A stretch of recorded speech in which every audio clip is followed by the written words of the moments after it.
Don't think healthcare professionals have any business experience? Think again.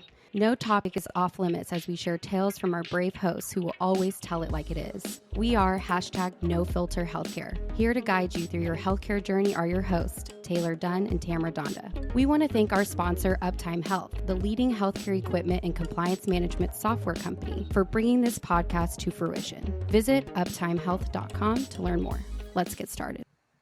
Welcome to #NoFilterHealthcare. I'm your co-host, Taylor Dunn. And I'm your other co-host, Tamara Dhanda, and today we have our guest speaker, Gary Bird, who is the founder and managing partner of SMC National. He is also the co-founder of the Dental Marketing Manager Bootcamp, and he is the host of Dental Marketing Theory podcast. What a resume, Gary. I keep myself busy. I'm never bored. Yeah, Thanks for having me on, guys. Super excited to talk with you guys today. Yeah, great to have you join us. We looked at your LinkedIn just to make sure, you got to check everything out. And I'm like, I can't leave any of this stuff out. It's just too good. Yeah, well, I also enjoyed having you guys on our podcast. That was a great show. I think it just released last week on Dental Marketing Theory. So would love people to go check you guys out there. I kind of pressed you guys a little bit on your business and what you guys do and stuff. It was very informative. I learned a lot from you. It was awesome. You're definitely a podcast pro. You put us to shame, but we're really happy to have you here today. So if everyone is watching the video of it, you can actually see Gary's background is way more professional than mine, which is like a blank space. It's kind of embarrassing. So it's so cool. It's so cool that neon lights and rocket ships are professional. So I love it. That is awesome. It's professional in our eyes. Yeah, exactly. I guess professional. You just look like a legit podcast host. Okay. Like, you know what you're doing. I love it. That's awesome. But anyway, great to have you here. I'd love to just start out by having you tell us a little bit about yourself. How'd you get into dental? Yeah, so I ask that question to everybody who comes on my podcast. How did you guys get into dental? And here's what I found. Unless you're a dentist or a hygienist, you are totally here by accident. Everybody ends up in the dental industry by accident. And the other thing that's really weird is once you're in the dental industry, it's almost like you're not allowed to leave. People try to leave, but they always end up back. Like they'll leave for like a year or two, and then I see them pop back into the industry, and I'm like, what happened? Oh, I tried to go do real estate, or I tried this other, and it wasn't good. Now I'm back in the dental industry. So I'm here totally by accident, just like every other person listening to this, unless they're a dentist or a hygienist. And how it happened was I started a marketing agency. We started actually with email marketing. So in 2008, email marketing was like the cutting edge technology. It was before social media was really big. There was really no way to reach your customers outside of sending a postcard or physically calling them. You couldn't direct text yet. Even the POSs, the point of sales in all the restaurants and businesses, they didn't even communicate with customers yet and those kind of things. That wasn't out yet. And so I realized, I was like, man, this is a great opportunity. Built up a big clientele list. Then I realized, like, okay, email marketing is not going to be the thing forever. Like businesses are going to be able to pretty much do this themselves. And so we started adding other services, started working with a bunch of different kinds of companies. And eventually we started working with a dentist. The dentist that we worked with was in a really competitive area. There was 3 other dentists in the same parking lot as them. And we were able to help them go from about $90,000 a month to about $400,000 a month in collections. And we did that over a couple years. From there, they referred us to other dental offices. And eventually we had to make a hard decision of, do we want to serve just dentists or do we want to serve everybody? And the reason we couldn't serve everybody is I really don't think that you can be like super good at everything, even if it's one skill set. And so we decided, we're going to take our skill set and apply it to only dental. And from there, we grew like crazy. I just found out yesterday, I got these plaques back here. We made it on the Inc. 5000 list 2 times, and we just made it a 3rd time in a row, which is crazy to me. Like we're one of the fastest growing companies in the United States 3 years in a row. I never set out to do that, but it's something kind of a byproduct of our team's awesome work and just growing together. So that's a little bit about us and how we ended up in the dental industry. Yeah, your name carries weight in the industry. I have to say that. Even before I met you, people knew who you were. So you're even marketing yourself really well. So, which is part of it, isn't it? It is personal brand. I really believe that businesses, especially in small spaces like the dental industry, people associate people with them. But now we're starting to see it even with big companies. When I say Tesla, who do you think of? And when I say Facebook or Elon. Yeah. And I don't know if people realize this. Tesla spends $0 on marketing. And yet they're the most valuable car company in the world. They're more valuable than the top 5 car companies combined. When you think of Meta, who do you think of? When you think of, these different brands out there, even Apple, we still think of Steve Jobs, and he hasn't been around for a long time. So I really think that when we think of companies, we think of people, and being able to attach your face and who you are and what you're about to your company is a huge hack to be able to grow your business. 100% with you.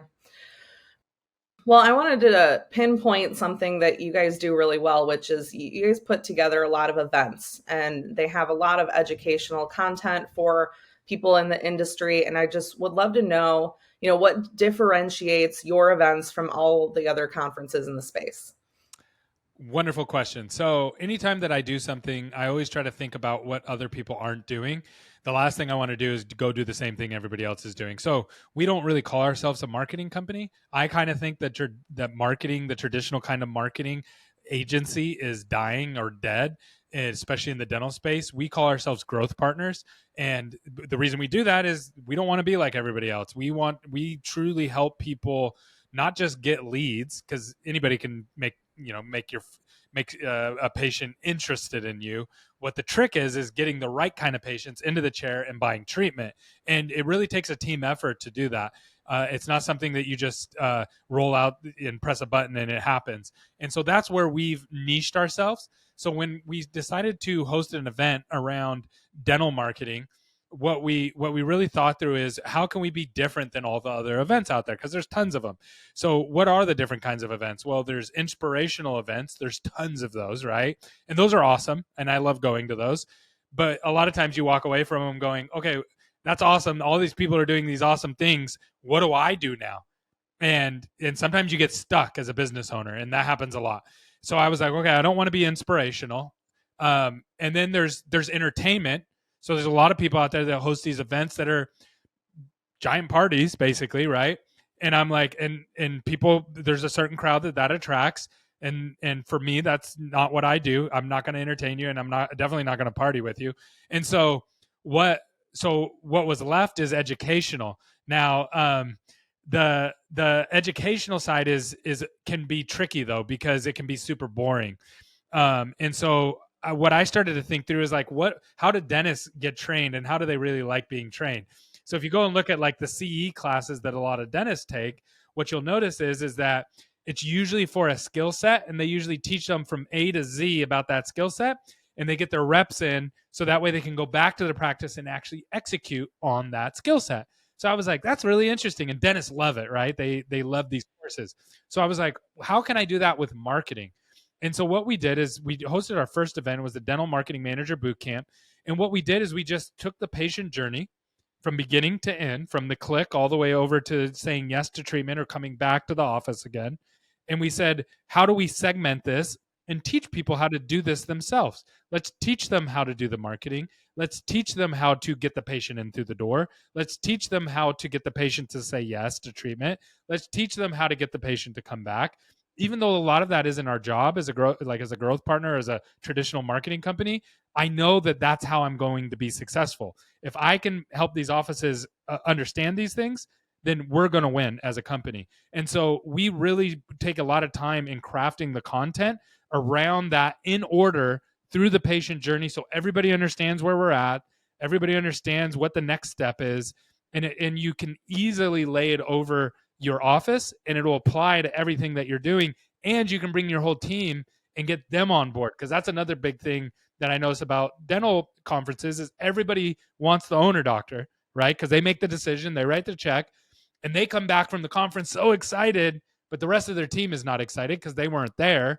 And it's impossible to execute that way. Impossible. So then what we do is we say, bring your front desk, bring your marketing manager, bring your dental assistant. We got an event coming up in 2 months called the Full Arch Advantage. And it's where you create, convert, and close full arch cases. We're teaching the whole thing from end to end. And we're even sprinkling in some clinical in there as well. But it's for the whole team. If the whole team comes, everybody gets excited. They go, hey, man, we can really do this now. And now it's not the doctor leading the charge. It's the team leading the charge. So those are some of the things that make us different about our events. And we're also, so we got Full Arch. We have a boot camp at Dykema on how to scale your business. We have the Dental Marketing Manager Boot Camp. And then we have another one called Aligner Con that we're going to be launching next year. That's how to create, convert, and close more aligners in your office. Amazing. So I have a question to follow up with that. What do you say to people that are like, I'm already good on my marketing side. I'm doing what I need to do. We're doing good. What do you say to them? Congratulations. Do you say like, do you think that they could still benefit from coming to your events? Like, I feel like some people think like, hey, I got it figured out. I don't need to go to this event. No, I don't. So we only work with people who want to grow. So sometimes people ask me, Gary, I only have one office. Can I still work with you guys? Are we too small to work with you? My question is, how much do you want to grow that one practice? And if they're like, well, we don't want to grow, we just want to redo our website. We are not the people. We are not the event that you want to go to. If you say, you know what, we're at $200,000 right now, and we want to go to $400,000 a month, and I'm going to be hiring a new associate, and I'm not sure where I'm going to get the new patients to feed my new associate to make sure that they're busy, we're the people for you. Or if you say, hey, we're at 2 offices, and we really want to scale to 7 offices, we're for you. Or if you say, you know what, I'm a GP office, and I can't grow anymore because my hygiene department is totally full and I can't find any more hygienists, which is the number one problem everybody faces right now, but I still want to grow my practice, then you need to add Full Arch or you need to add clear aligners so you can actually grow your top line. That's the only way you're going to be able to do it. And so as long as you want to grow, we're for you. If you don't want to grow, then there's like a mazillion other companies out there that can help you mainly just manage the things that you got going on.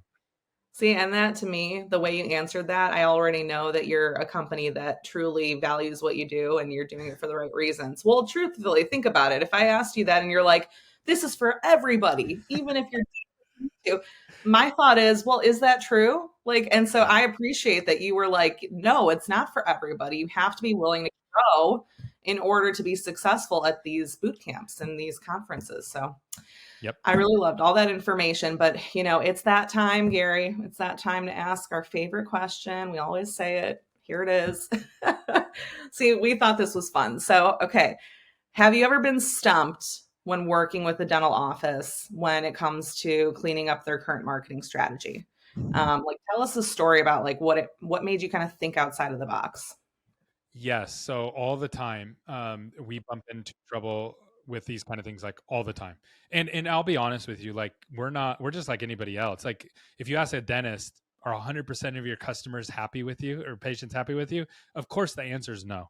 And are the 100% of our customers happy with us? Of course the answer is no, right? You can't, unless you only work with one person and you've just made them really happy. Like there's no way to keep everybody happy all the time.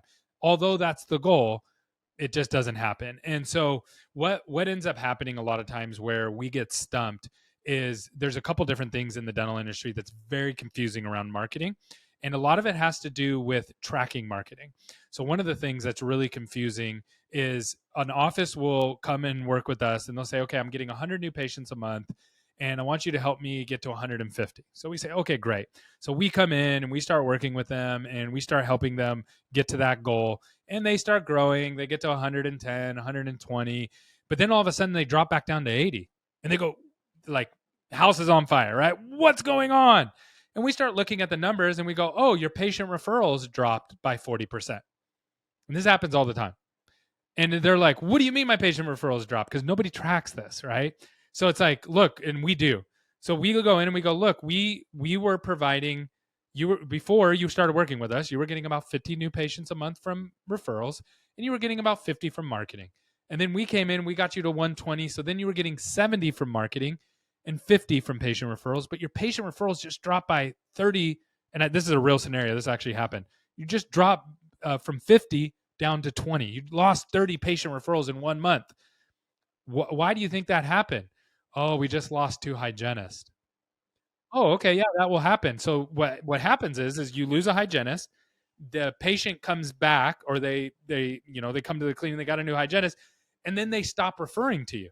They stop telling their friends how amazing you are. They stop bringing their family because they're getting to know this new person, and so automatically everybody goes, "That's marketing's fault."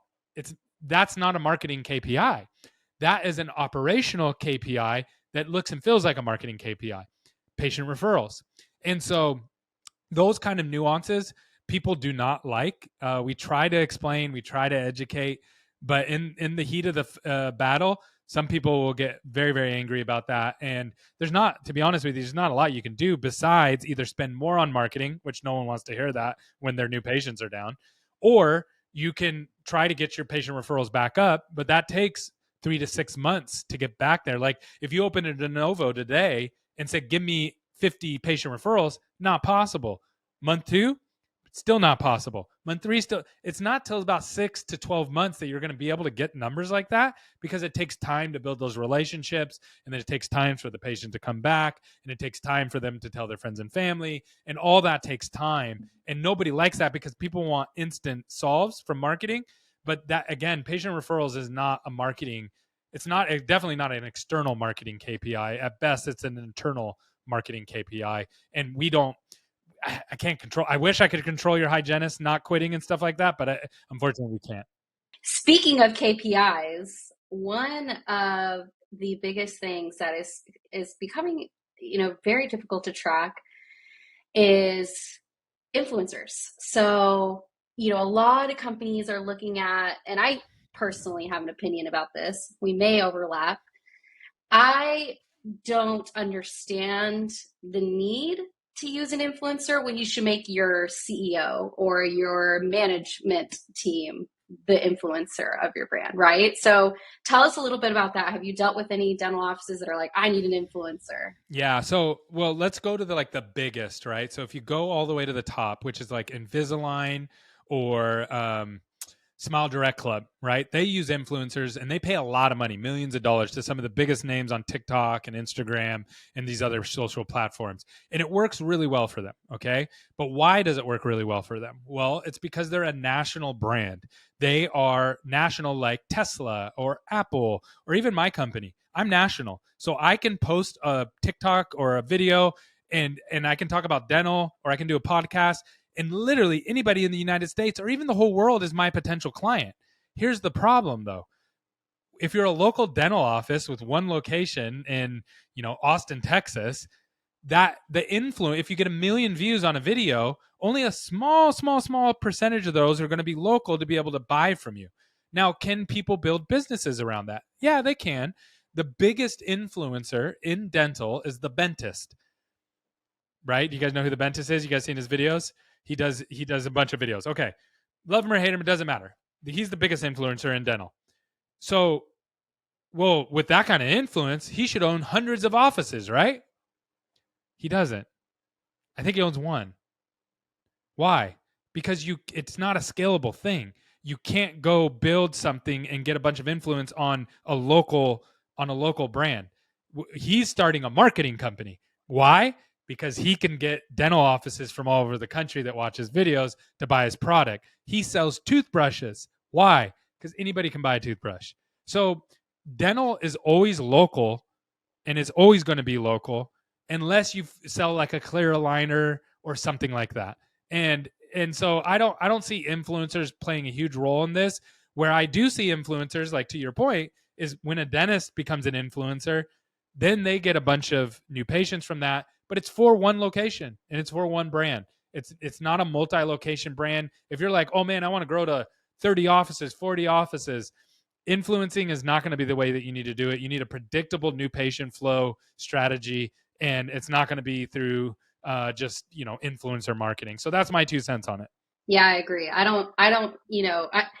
I see influencers trying to sell things all the time, but when it comes to like e-commerce, right, where they can just like sell a handbag, then yeah, I'd like the handbag. But with dental, there's like, it's a service that's not really loved in the industry either. And so it's very difficult to be an influencer in dental. So I 100% agree. I will say where if you guys want to talk about the juicy stuff, what is more interesting to me is the influencers within dental that are influencers to sell dentist things.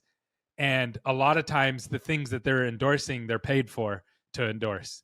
And so you have, that is I've had that come up on our podcast quite often of, should these guys that are pumping all these products out there as influencers, should they be disclosing that they're getting paid for this? Or are they allowed to kind of pretend like they're just doing it out of the goodness of their heart? That's a very interesting topic to me that I think hits home with a lot of dentists to really think through. Yeah, absolutely. Oh my God. And that can get crazy too, because it's like, who do you trust, right? Exactly. So one thing to help people. I'm on your guys' No Filter podcast. You guys didn't tell me what to say. I didn't pay to be on here. You didn't pay me to come on here to say anything. When you came on my podcast, did I charge you guys? Nope. I just said, hey, I would love to talk to you and learn.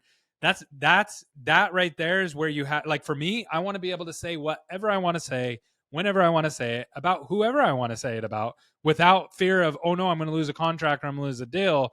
And I think that's really, really important. But I do have something funny to share with you. Just popped into my mind because I have been censored one time. So I did a video, and I did a video on rating a 2-star dental office versus a 5-star dental office. And I went to the 5-star dental, and keep in mind, I go to the dentist regularly. I just went to my dentist. They said, you're totally healthy. No work is needed. Well, I came to this 5-star dental office, and they said, oh, we need to take out all of your fillings and put all new fillings in. And I was like, okay. Then I went to the 2-star dentist, same day, did the x-rays, everything. They're like, oh, you're good. You don't need any work done. Just come back in 6 months and get your teeth cleaned. So I made a video like, hey, did I get scammed? It went viral. I got about just shy of 2 million views in like a couple days. But everybody in the comments was trashing dental, like absolutely trashing dentists. Like, dentists are scam artists, this happened to me, this happened to my cousin. And I was like, I was kind of torn. Like, and I was like, you know what? I'm going to try to respond to everybody and let them know that there are good dentists out there. There's actually a lot of good dentists and very honest dentists. There's a couple bad apples, just like anything else. And the comments got out of control. Like, I didn't have the manpower to keep up. And so the video started getting posted in some dental boards and dental Facebook groups. And they're like, hey, what do you guys think of Gary's video? Do you think it's helpful to the dental industry, or do you think it's hurting the dental industry? And of course they were like, oh, so you work with dentists, you market dentists, but at the same time you're trashing us. And I was like, I could see how you think that. I'll pull down the video. And so I pulled it down. That was the one time that I did have to censor myself. That is funny. But I kind of like that authentic viewpoint, because, I think that that's what people really want to see when they go to these offices, because I feel like people can get all of these reviews done on Google, but like, how do you really know that this experience is going to be the same? How do you know that they're going to be consistent, right? They may have been really good for those 6 or 7 reviews or even 60 reviews, but then that one time that you come in is just a bad day. So right. Like, I think there's also like multiple sides to this, and knowing that there's real people behind that. Like, know that everybody has stuff going on, right? Like, even if you go to a lawyer or a HEB cash register person, like, it's the same situation, right? Everybody's human and they make mistakes, but knowing the healthcare behind it and the importance of dental care, I think is where the education comes in. And I think you're doing a great job at that. Thank you. That means a lot to me. It really does. I sometimes I wonder, like, am I going the right direction? Because you really don't know. There's no roadmap for it, No, I think you're doing a great job. So tell us a little bit about these strategies, right? You're putting together these plans for these companies, for these dental offices. What's kind of your go-to or your secret sauce? Good question. So it's a collective approach. And what I mean by that is that first you have to understand where you're at, which most dental offices don't. So they say, yeah, we're getting 100 new patients a month, but we don't know from where. So first you have to figure that out, and we help them with that. And then from there, we figure out, where do you want to go and why? And like, can you, like, it's wild. So people, anytime I ask a dentist, like, how many new patients do you want? Infinite, as many as you can give me. And it's like, okay, that's cool. And I get it. But how, like, do you have capacity in your hygiene department? no, we don't have anything open for the next 2 weeks. Okay, well, you can't get hygiene patients, right? Like you have to actually think through this stuff. So that's the first thing, is that we're trying to figure out where their operational bandwidth really falls. So like I have this thing called the black hole of marketing that I go through. And to give you an example, the average, I'll have you guess what the average unanswered call rate is during normal business hours for dental offices in the United States. How many calls go God, unanswered? it's got to be so high, because I just know from my personal experience, I can never get to the front desk. Probably like 70%. Really close. A good guess. So it's 65% of calls are answered during normal business hours, That's insane. Which is insane. If you were in any other business, you would just shut down. Like you wouldn't be able to be open. I know, it's literally just put a do not enter sign in front of your office. Yeah. So then guess what the average God. phone conversion is for a marketing new patient coming in. So if you just flip a coin and I just send a new patient from marketing to any dental office in the United States and Susan answers the phone, what's Susan's conversion rate going to be on average? 100%. I mean, because at that point they're bought in, right? And they're trying to get on the phone. All you got to do is answer it and set them up. So that's what they're calling you for. So here's where your mind's going to be blown. It's 50%. Oh my God! All right. Wow. So then on top of it, right now you have same day cancellations, and for some people are up as high as 30%. Because they're either putting their patients too far out, they're giving too much information on the phone, patients are scared of something. So guess what you do? Those numbers I just gave you. If you start with $10,000 in marketing, you end up with about, and this is assuming you have perfect marketing. Like you work with the best marketing company in the world that literally knows everything about everything in dental, and they're giving you perfect marketing. You start with $10,000. You end up with about $2,000 through the door. Then when you look at you're only going to recare about 30% of them, that means you end up with about, what, $600 of that actually coming back over again. And most dental offices have no idea this is happening. It's totally invisible to them. And they have this glass ceiling. They're like, man, we stopped growing. I can't grow anymore. I don't know what to do. Do I hire more people? Do I do this? And they can't really figure it out because they don't want to hire people because they don't have more new patients coming in. And so it's like this chicken and egg. In reality, what it is they got this black box of marketing, and it's really not even, none of that stuff I told you is really marketing. It's all operational. And so if you even have just decent, if you just have above average, which is just decent in most industries, of operations where you're answering the phone, you can at least convert some of the people and you can get them in pretty quickly, you are going to kill it. You will kill it with mediocre marketing. Yeah, I agree. Because it's all about the conversion. And even if it's a small pool that you're bringing in from marketing, if you've got somebody at the end, like it's all about the funnel, right? So top of funnel, very easy. Middle of the funnel gets hard. Yeah. It's the end of the funnel that you need to drive. And it's so disappointing as a marketing person because you're like, God, I got them all the way here, and then you're just not going to answer the phone. Yeah. It's so frustrating. Well, that's why we started tracking all this, because I would literally work with people. Yeah, because you can say. Yes. They'll blame you. They're going to blame you. That's why I started tracking it for very selfish reasons. I'd have people that be like, you guys suck at what you do. And I'm like, this doesn't even make sense. These numbers don't even add up. And so I'm like, okay, I'm going to track this now. Like I remember the first phone calls I started listening to at a dental office, and I was like, oh, your office is filtering people on purpose. What? Here, listen to these 10 calls. The doctor like freaked out, right? And it's unfortunate, but that's the honest truth.